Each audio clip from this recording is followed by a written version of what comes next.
Mr. President, Mr. Secretary General, fellow delegates, ladies and gentlemen.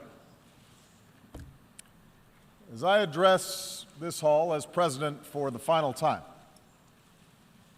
let me recount the progress that we've made these last 8 years. From the depths of the greatest financial crisis of our time, we coordinated our response to avoid further catastrophe and return the global economy to growth.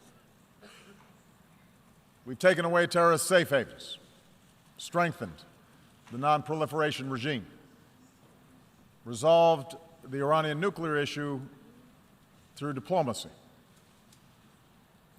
We opened relations with Cuba, helped Colombia end Latin America's longest war.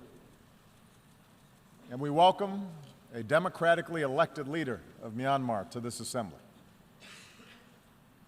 Our assistance is helping people feed themselves, care for the sick, power communities across Africa, and promote models of development rather than dependence. And we have made international institutions like the World Bank and the International Monetary Fund more representative, while establishing a framework to protect our planet from the ravages of climate change. This is important work. It has made a real difference in the lives of our people. And it could not have happened had we not worked together.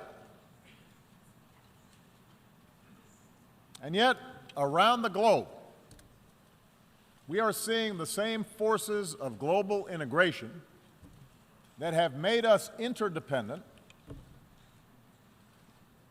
also expose deep fault lines in the existing international order. We see it in the headlines every day. Around the world, refugees flow across borders in flight from brutal conflict. Financial disruptions continue to weigh upon our workers and entire communities. Across vast swaths of the Middle East, basic security, basic order has broken down. We see too many governments muzzling journalists and quashing dissent and censoring the flow of information. Terrorist networks use social media to prey upon the minds of our youth, endangering open societies and spurring anger against innocent immigrants and Muslims. Powerful nations contest the constraints placed on them by international law. And this is the paradox that defines our world today. A quarter century after the end of the Cold War, the world is by many measures less violent and more prosperous than ever before.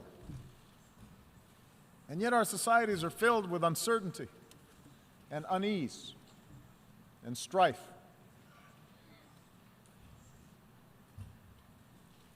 Despite enormous progress, as people lose trust in institutions, governing becomes more difficult, and tensions between nations become more quick to surface.